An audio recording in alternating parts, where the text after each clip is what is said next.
കേരള നിയമസഭയിൽ 2017 അന്നത്തെ ആരോഗ്യമന്ത്രിയായിരുന്ന K Shailaja teacher അവതരിപ്പിക്കുകയും ഒരുപാട് ഇന്ററാക്ഷൻസ് അതിന് ചർച്ചകൾ അതിലുണ്ടാവുകയും പ്രതിപക്ഷം വളരെ നന്നായി ഇടപെട്ട് ഭരണപക്ഷത്തിനും പ്രതിപക്ഷത്തിനും ഉണ്ടായ ഒരുപാട് ചർച്ചകളും ഒരുപാട് വിരുദ്ധാഭിപ്രായങ്ങളും കണക്കിലെടുത്തിട്ടാണ് ബില്ല് പാസ്സായത്. ബില്ല് പാസ്സായിട്ട് ഇപ്പോഴേക്ക് 8 വർഷം കഴിയുന്നു.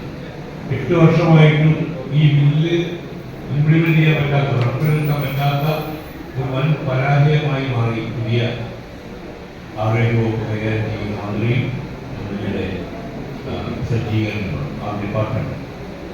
ആകെ കേരളത്തിൽ മനുഷ്യരുടെ പ്രതീക്ഷയ്ക്കപ്പുറം നടപ്പിലാക്കിയ ഒരു കാര്യം ബാറുകൾ തുടങ്ങുന്നതാണ്. അക്കാര്യത്തിൽ കേരളത്തിൽ വൻ വിജയമാണുണ്ടായിരുന്നത്. 135ഓളം ബാറുകൾ നടക്കുന്നത് 800ഓളം ബാറുകളിലേക്ക് നമ്മുടെ വികസനം ഉന്നതിയിലേക്ക് എത്തി. ബാറുകൾ പോയവരുടെയൊക്കെ കരട് പോയി. അപ്പോൾ സ്വകാര്യ ആശുപത്രികൾക്ക് അത് ഉപയോഗപ്പെട്ടാൽ ഈ ബില്ല് വരുന്നതോടുകൂടെ, ഈ ബില്ല് നടപ്പിലാക്കുന്നതോടുകൂടെ തീർച്ചയായിട്ടും രോഗിക്ക്, മനുഷ്യന് അവരുടെ ആരോഗ്യത്തിനൊരു വില ലഭിക്കുന്നതാണ്. ഞാൻ ഒരിക്കലൊരു ആക്സിഡന്റിന് സർജറിക്ക് വേണ്ടി എറണാകുളത്ത് ഹോസ്പിറ്റലിൽ പോയി. എനിക്ക് കൈകൊണ്ടിന് എല്ല് മാറ്റണം, എല്ല് മാറ്റി വെക്കണമെന്നൊക്കെ പറഞ്ഞു. സർജറിക്കൊക്കെ പോകാൻ എൻ്റെ സുഹൃത്ത് അമേരിക്കയിലൊക്കെ ജീവിച്ചിരുന്ന ഒരാളാണ്. അദ്ദേഹത്തിൻ്റെ കൂടെ ഉണ്ടായിരുന്നു. അദ്ദേഹം ചോദിച്ചു, ഈ എല്ല് മാറ്റി വെക്കുന്നത് എത്ര രൂപയാവും സർജറി? അപ്പോൾ അങ്ങനെയൊന്നുമില്ല, അത് ഞങ്ങൾ ചെയ്യുന്ന ബില്ല് തരാം, അതുപോലെ എനിക്ക് നിങ്ങളുടെ കോട്ട് കിട്ടണം കൊട്ടേഷൻ.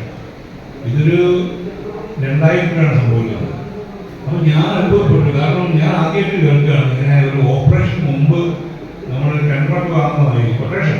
ഒരു കെട്ടിടം പണിയുന്ന പോലെയോ അല്ലെങ്കിൽ എന്തെങ്കിലും ഒരു ജോലി വാർത്തപ്പണി ഏൽപ്പിക്കുന്ന പോലെയൊക്കെ ഒരു കെട്ടി മാറ്റിയത് കൊട്ടേഷൻ. ഞാനൊരു വേദനോട് പോയാണ്.